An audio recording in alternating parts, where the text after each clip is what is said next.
Guys, मैं हूं श्याम सुंदर। नालंदा ग्रुप में आपका स्वागत है। तो हम आज आपके लिए लेकर आए हैं क्लास 10th की मैथ एक्सरसाइज नंबर 3.5 का पार्ट 2। लेसन का नाम है दो चर वाले रैखिक समीकरण। तो गाइस ध्यान रहे, ये जो एक्सरसाइज नंबर 3.5 है, इसमें कुल मिलाकर 4 क्वेश्चन थे, जिसमें कि हमने 3 क्वेश्चन आपको पार्ट 1 के वीडियो में आपको दे दिया है, और जो क्वेश्चन नंबर 4 है इसको आज हम पार्ट 2 के माध्यम से आपको देने जा रहे हैं। तो एक बात का ध्यान रहे कि इसके पहले हम लोग जो इस लेसन में पढ़े हैं, यानी कि पार्ट 1 के वीडियो में, तो उसमें था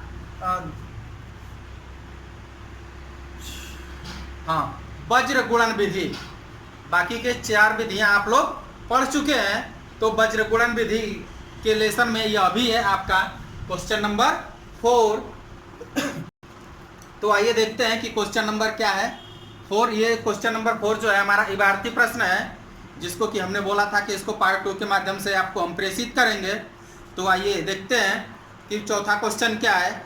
कह रहा है कि निम्न समस्याओं में रैखिक समीकरणों के युग्म बनाइए और उनके हल बीजगणितीय विधि से ज्ञात कीजिए, और वो भी कब, कि जब उसका अस्तित्व हो तब।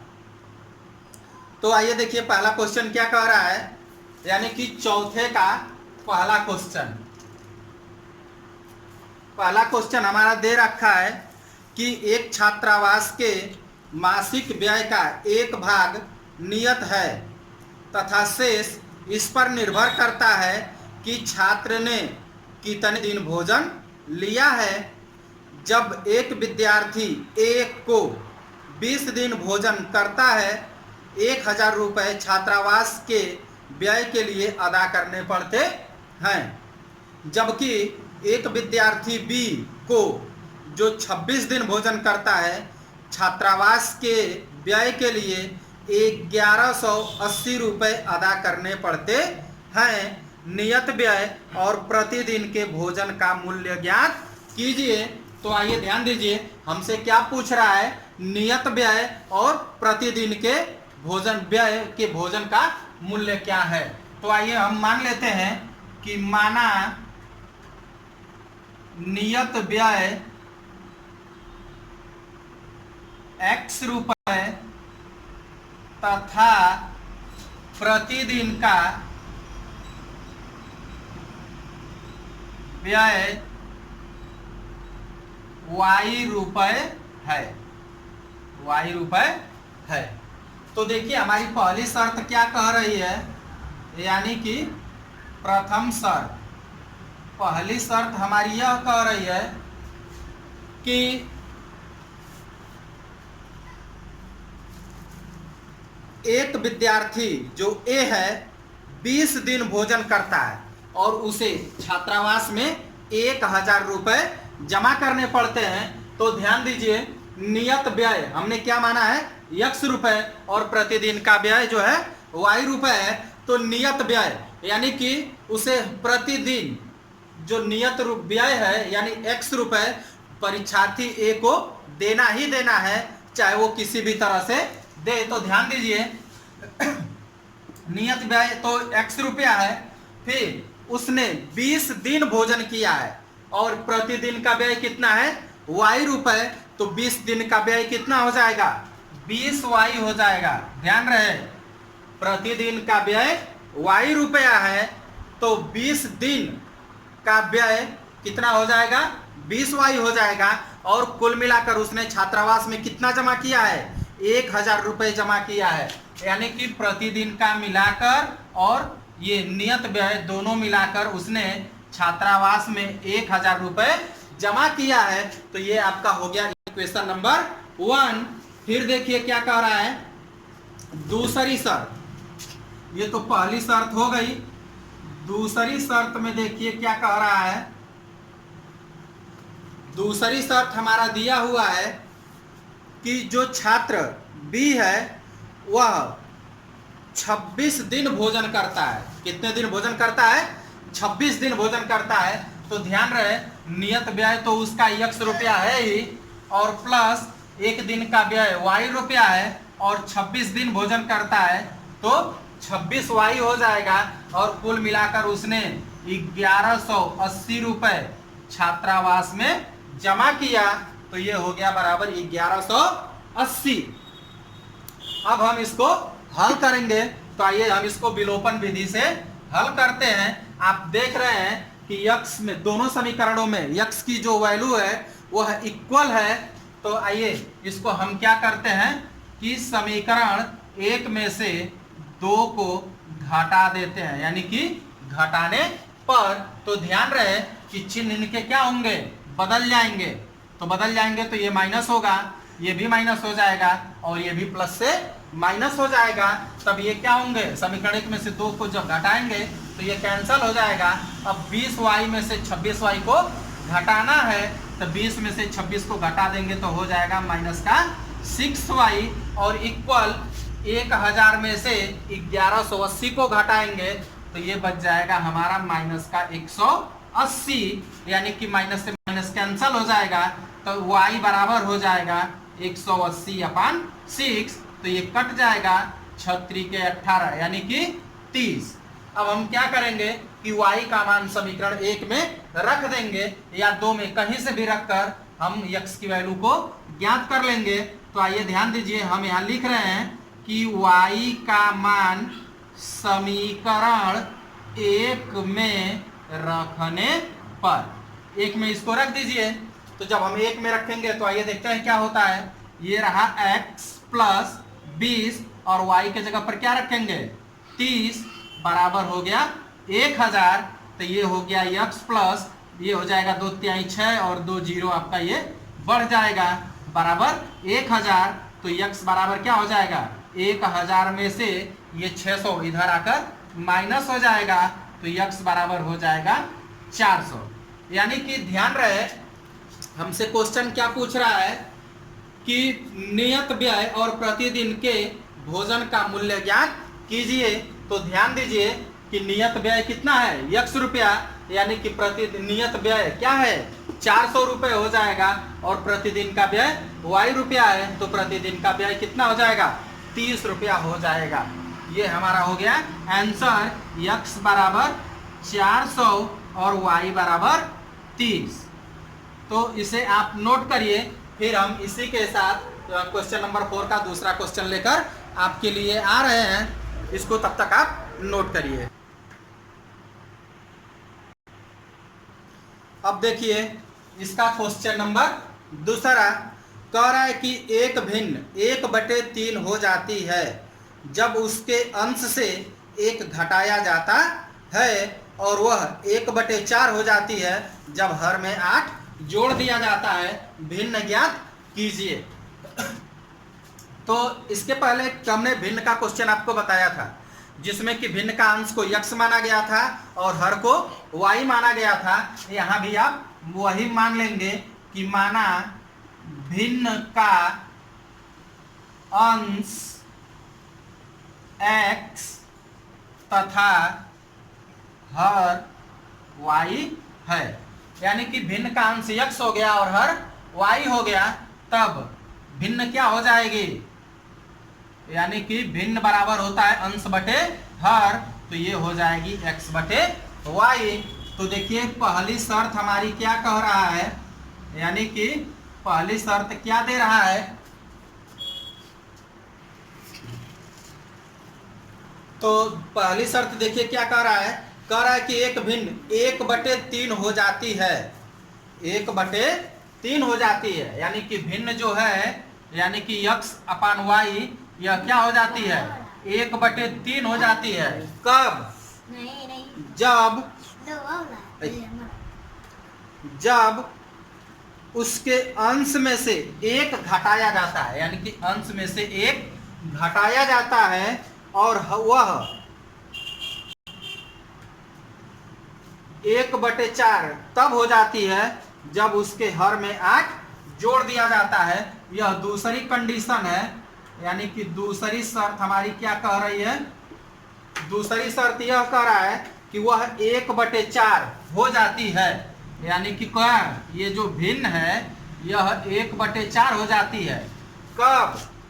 जब उसके हर में 8 जोड़ दिया जाता है, यानी कि हर में 8 हमने क्या किया, जोड़ दिया, तो यह भिन्न 1/4 हो गई। हमसे भिन्न पूछ रहा है, तो इन दोनों को हल करके हम क्या करेंगे, x और y का मान ज्ञात कर लेंगे। फिर भिन्न बराबर x/y लिखकर हम भिन्न को ज्ञात कर लेंगे। तो आइए देखिए, इसको अभी हम हल करेंगे। तो इसे जब हल करेंगे तो ये 3 का गुणा x में हो जाएगा, तो ये हो जाएगा 3x, और ये 3 एक कम हो जाएगा 3, और y का गुणा 1 में करेंगे तो ये बराबर हो गया y। अब ये हो गया हमारा 3x, ये y बराबर के इधर आकर माइनस हो जाएगा, और ये -3 बराबर के इधर लाएंगे तो ये हो जाएगा +3, और ये हो गया इक्वेशन नंबर 1। इसी प्रकार हम इसको भी हल कर लेंगे। 4 का गुणा x में करेंगे तो ये हो जाएगा 4x, और y + 8 का गुणा 1 में करेंगे तो ये हो जाएगा y + 8। ये आपका हो गया 4x, y को बराबर के इधर लाकर पक्षांतर कर लेंगे तो माइनस हो गया, बराबर क्या हो गया 8, इक्वेशन नंबर 2। अब हम इक्वेशन नंबर 1 और 2 को क्या करेंगे, हल करके x और y के मान को ज्ञात कर लेंगे। तो आइए ध्यान दीजिए कि यहाँ y के वैल्यू दोनों क्या है, समान है दोनों समीकरणों में। तो हम क्या करेंगे कि इसको समीकरण 1 में से 2 को घटा देंगे। तो आइए देखिए, जब घटाएंगे तो क्या होगा कि चिन्ह बदल जाएगा। जब चिन्ह बदल जाएगा तो ये माइनस होगा, ये प्लस होगा, और ये माइनस हो जाएगा। यानी कि 3x में से 4x को जब घटाएंगे तो ये हो जाएगा -x इक्वल, यानी कि 3 में से जब 8 को घटाएंगे तो ये हो जाएगा -5, माइनस से माइनस कैंसल हो जाएगा, तो ये हो जाएगा x = 5। अब हम क्या करेंगे कि x की वैल्यू को या तो समीकरण 1 में या तो समीकरण 2 में रखकर y के मान को ज्ञात कर लेंगे। तो आइए देखते हैं, लिखेंगे कि x का मान समीकरण 1 में रखने पर, तो 1 में जब रख देंगे तो क्या हो जाएगा, ये हो गया 3, और x के जगह पर रख देंगे 5 -y बराबर 3, तो ये हो जाएगा 3 × 5 = 15 -y बराबर 3, तो -y बराबर ये हो जाएगा 3, और 15 बराबर के इधर आकर माइनस हो जाएगा, तो माइनस का y बराबर 3 में से 15 घटाएंगे तो हो जाएगा -12। अब ये दोनों माइनस है तो ये कैंसल हो जाएगा, तो y बराबर हो जाएगा 12। आपको ध्यान रहे कि आपसे x और y का मान नहीं पूछा जा रहा है, आपसे पूछा जा रहा है कि भिन्न क्या होगी। तो भिन्न हमारी x/y है, और जबकि x की वैल्यू क्या मिल गई 5 और y की वैल्यू मिली है 12, तो भिन्न हमारी हो जाएगी 5/12। तो इसको आप नोट करिए। फिर हम क्या करते हैं, इसका तीसरा क्वेश्चन आपको प्रस्तुत करते हैं।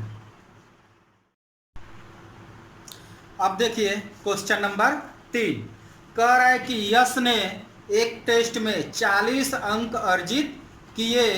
जब उसे प्रत्येक सही उत्तर पर 3 अंक मिले तथा अशुद्ध उत्तर पर 1 अंक की कटौती की गई। यदि उसे सही उत्तर पर 4 अंक मिलते हैं तथा अशुद्ध उत्तर पर 2 अंक कटते हैं तो यश 50 अंक अर्जित करता है। टेस्ट में कितने प्रश्न थे? तो इसमें आप क्या करिए कि मान लीजिए कि माना टेस्ट में सही प्रश्न, यानी कि सही जो थे वो x थे और गलत जो है यह y है। तो देखिए पहली शर्त क्या कह रहा है, पहली शर्त हमारी क्या कह रहा है, पहली शर्त ये कह रहा है कि यश ने एक टेस्ट में 40 अंक अर्जित किए। कुल कितने अंक उसने अर्जित किया? 40 अंक अर्जित किया। जबकि और क्या है कि प्रत्येक सही उत्तर पर 3 अंक मिलता है। यानी कि सही कितने क्वेश्चन है, सही क्वेश्चनों की संख्या x है और एक पर कितने अंक मिलते हैं, 3 अंक मिलते हैं। तो कुल उसे कितने अंक मिलेंगे, यानी कि 3x अंक मिलेंगे। फिर कह रहा है कि अशुद्ध उत्तर पर 1 अंक की कटौती की गई और अशुद्ध उत्तर आंसर कितने हैं, 1 है और कटौती की जा रही है, इसलिए क्या हो जाएगा, माइनस हो जाएगा, इक्वल 40, इक्वेशन नंबर 1। दूसरी शर्त क्या है, ध्यान दीजिए एक बार पहली शर्त को हम फिर से समझ लेते हैं। कह रहा है कि जो यश है उसने कुल 40 अंक प्राप्त किया और कह रहा है कि प्रत्येक सही उत्तर पर 3 अंक उसे मिलते हैं। तो सही उसके कुल कितने क्वेश्चन थे? यक्स क्वेश्चन थे, तो कुल कितने अंक मिल जाएंगे? 3 यक्स मिल जाएंगे। और गलत क्वेश्चनों की संख्या y है और एक ही गलत है, इसलिए y है, कटौती की जा रही है, इसलिए माइनस हो गया, यानी कि 3x माइनस वाई इक्वल 40। दूसरी शर्त क्या कह रहा है, ध्यान दीजिए। कह रहा है कि यदि उसे सही उत्तर पर 4 अंक मिलता है, सही क्वेश्चन कितने हैं? यक्स, तो उसे कुल कितने अंक मिल जाएंगे? 4x। और गलत उत्तर पर 2 अंक कटते हैं, एक मतलब गलत क्वेश्चनों की संख्या y है, तो कुल कितने अंक कट जाएंगे? 2y। तो उसे मिला कितना? 50 अंक मिलता है, यानी कि उसे 50 अंक मिलता है। और ये 2y कट रहा है इसलिए कम होगा, और कम के लिए हम माइनस का प्रयोग करेंगे। ये हो गया इक्वेशन नंबर 2। अब हम क्या करेंगे कि देखिए यहाँ ये आसानी से 2 से कटने वाले हैं, तो इसमें 2 से दोनों पक्षों में भाग दे दीजिए। जब 2 से दोनों पक्षों में भाग दे देंगे तो ये हो जाएगा 2x माइनस वाई इक्वल 25। ये हो गया हमारा इक्वेशन नंबर 2। अब हम क्या करेंगे, 1 और 2 को हल करके क्या x और y के मान ज्ञात कर लेंगे। तो ये क्या करिए कि इक्वेशन 1 में से 2 को घटा दीजिए। जब इक्वेशन 1 में से 2 को घटा देंगे तो ये हो जाएगा माइनस, ये हो गया प्लस और ये हो गया माइनस। तो देख रहे हैं कि 3x में से 2x घट जाएगा, तो कितने x बच जाएंगे? केवल एक x बच जाएगा। और ये माइनस y, ये प्लस y कैंसल हो जाएगा, और ये 40 में से 25 घट जाएगा। तो 40 में से 25 को घटा देंगे तो 15 हो जाएगा। अब हम क्या करेंगे कि x के मान को समीकरण 1 में रखने पर, 1 में जब हम रख देंगे तो ये हो जाएगा 3, और x के जगह पर रख देंगे 15 माइनस वाई बराबर 40। तो ये हो जाएगा 15 तियां 45 माइनस वाई बराबर 40। तो ये हो गया माइनस वाई बराबर 40, और ये 45 बराबर के जब उधर आएगा तो ये हो जाएगा माइनस। तो ये हो जाएगा माइनस वाई बराबर 40 में से 45 घटाएंगे तो माइनस 5, माइनस से माइनस कैंसल, वाई बराबर हो गया 5। आपको ध्यान रहे कि सही क्वेश्चन कितने हैं? 15। तो सही बराबर हो गया 15, और गलत की संख्या क्या है? y है, तो y बराबर कितना है? 5। इस प्रकार कुल प्रश्न पूछा जा रहा है, तो कुल प्रश्न बराबर कितने हो जाएंगे? इनको आप जोड़ दीजिए, यानी कि सही क्वेश्चन उसके 15 मिले थे, गलत क्वेश्चन 5 थे, तो कुल मिलाकर क्वेश्चन कितने हो गए? 20 प्रश्न। यानी कि उसकी जो परीक्षा थी उसमें कुल कितने क्वेश्चन थे? 20 क्वेश्चन थे। तो इसे भी आप नोट करिए, फिर उसके बाद हम चौथा क्वेश्चन आपको प्रस्तुत कर रहे हैं। आइए देखिए क्वेश्चन नंबर 4। कह रहा है कि एक राजमार्ग पर 2 स्थान ए और बी 100 किलोमीटर की दूरी पर हैं। एक कार ए से तथा दूसरी कार बी से एक ही समय चलना प्रारंभ करती है। यदि ये कारें भिन्न भिन्न चालों से एक ही दिशा में चलती हैं तो वे 5 घंटे पश्चात मिलती हैं। यदि वे विपरीत दिशा में चलती हैं तो 1 घंटे पश्चात मिलती हैं। दोनों कारों की चाल ज्ञात कीजिए। तो आइए देखिए इसको हम हल करते हैं। तो आइए हम मान लेते हैं कि माना पहली कार की चाल x किलोमीटर प्रति घंटा तथा दूसरे कार की चाल y किलोमीटर प्रति घंटा है। तब देखिए कि पहली शर्त क्या कह रही है। पहली शर्त हमारी क्या कह रही है, आइए हम ध्यान देते हैं। तो देखिए पहली शर्त ये कह रहा है कि दोनों के बीच की दूरी 100 किलोमीटर है और एक कार ए से और दूसरी कार बी से एक ही समय में चलना प्रारंभ करती हैं। यदि ये कारें भिन्न भिन्न चालों से एक ही दिशा में चलती हैं, एक ही दिशा में चल रही हैं, ध्यान रहे कि जब कोई भी दो व्यक्ति एक ही दिशा में चलते हैं या दो कारें एक ही दिशा में जब चलती हैं तो इनके मध्य जो चाल होती है उसको हम सापेक्षिक चाल कहते हैं। और ध्यान रहे कि जब सापेक्षिक चाल होती है तो उनमें क्या होता है, अंतर होता है, यानी कि पहले में से हम दूसरे को घटा लेते हैं। तो इस प्रकार हमारा हो गया x माइनस वाई। देखिए चाल हो गई इतनी और चाल बराबर क्या होता है, दूरी बटे समय।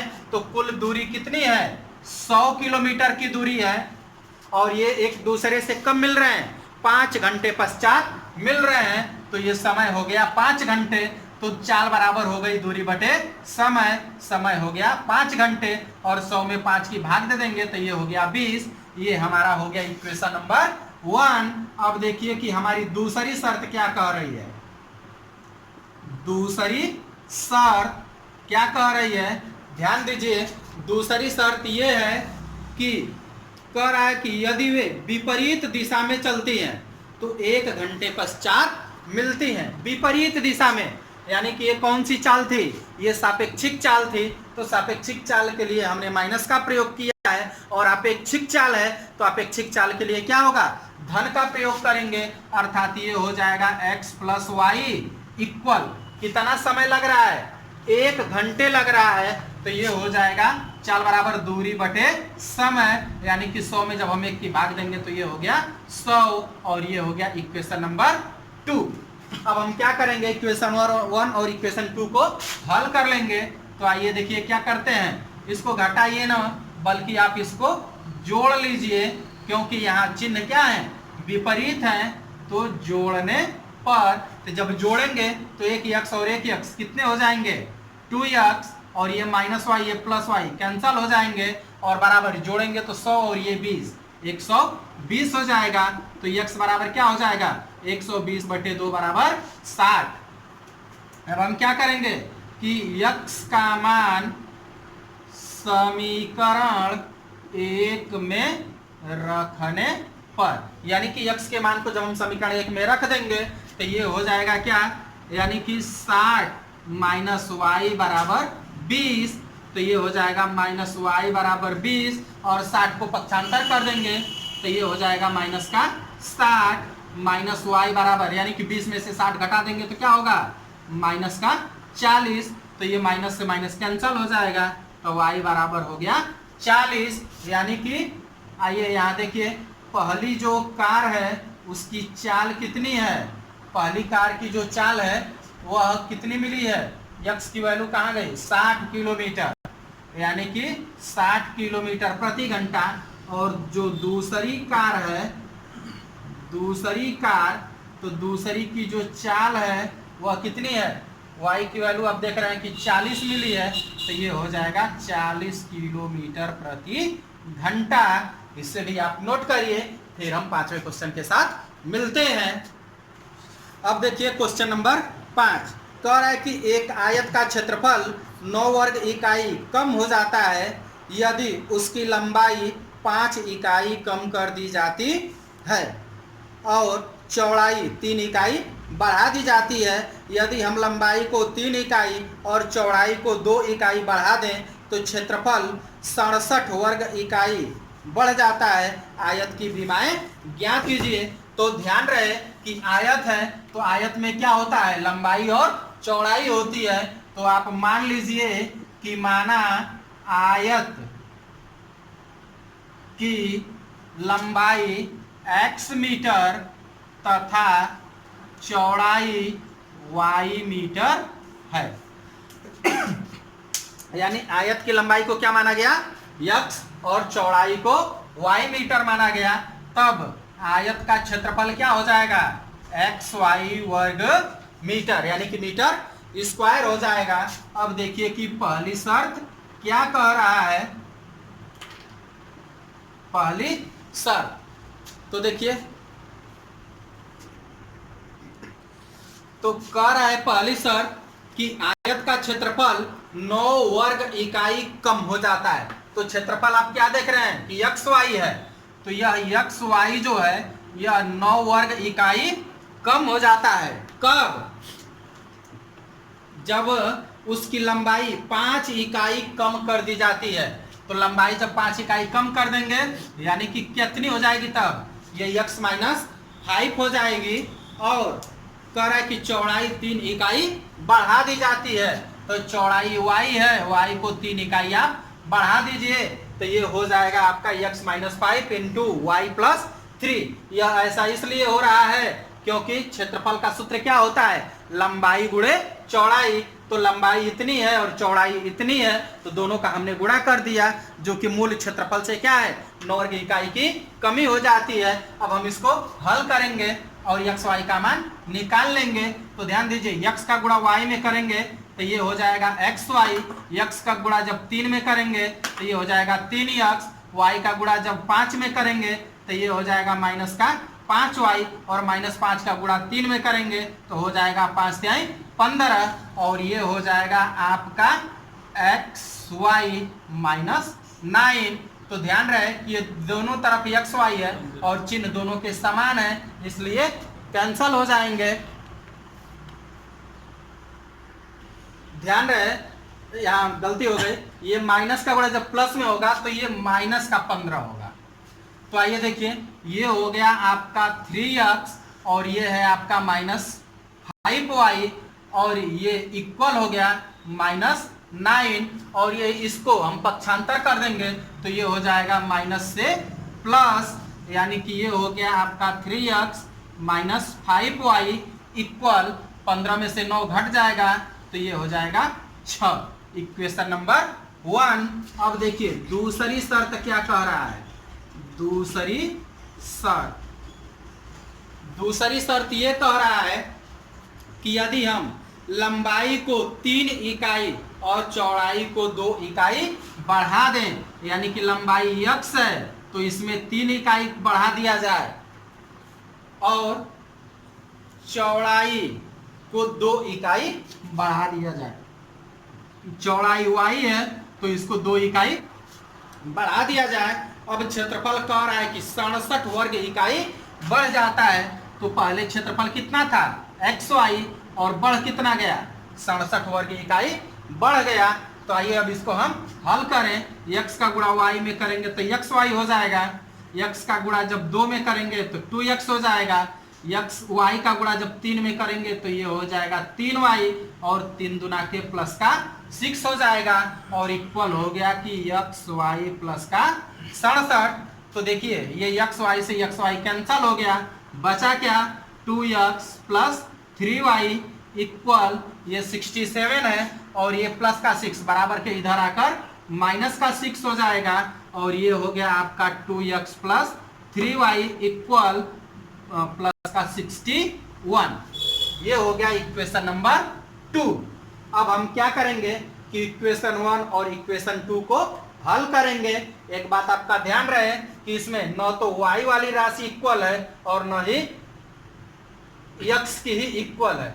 तो अब हम क्या करेंगे कि यदि हम समीकरण 1 में 2 का गुणा कर दें और समीकरण 2 में 3 का गुणा कर दें तो ये दोनों क्या होंगे, बराबर हो जाएंगे।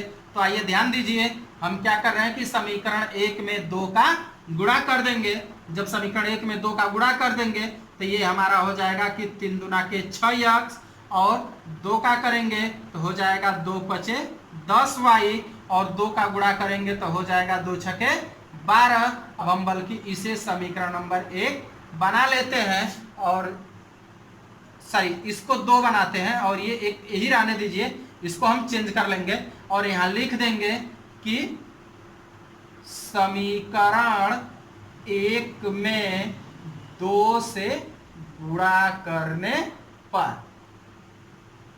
अब देखिए, और समीकरण ये हमारा क्या, इसको 3 बना लिया जाए।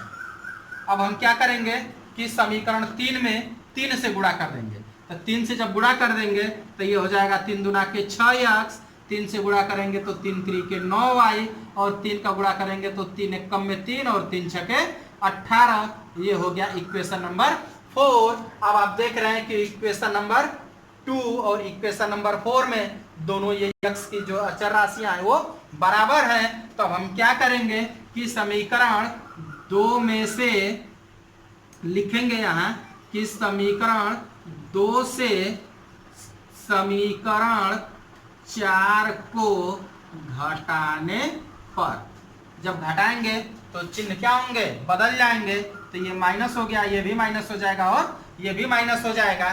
तो ये 6x से 6x कैंसल हो जाएगा और माइनस का 10y और माइनस का 9y, तो ये हो जाएगा माइनस का 19y बराबर।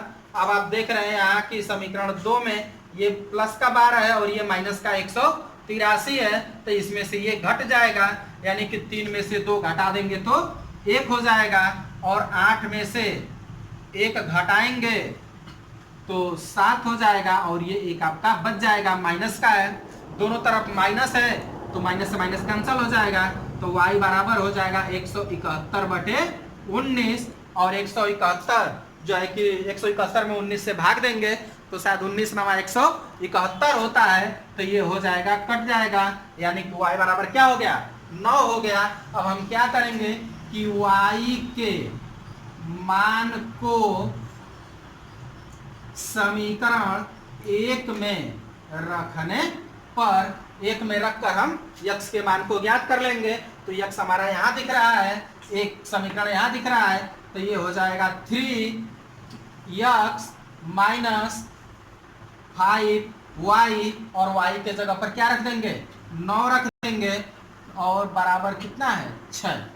अब इसे हम हल करके x का मान निकाल लेंगे। तो ये हो गया 3x माइनस 9 × 45 बराबर 6, ये हो गया 3x बराबर 6 और ये 45 इधर आके प्लस हो जाएगा, तो प्लस का 45, तो 3x इक्वल हो जाएगा 45 और 6 हो जाएगा 51 और x बराबर हो जाएगा 51/3 और 51 में 3 की भाग देंगे तो 17 आ जाएगा, यानी कि 17×3 = 51, यानी कि आयत की जो भुजाएं थी, लंबाई बराबर x और x बराबर 17 मीटर और चौड़ाई बराबर क्या माना गया था, y, और y बराबर कितना मिला है, 9 मीटर।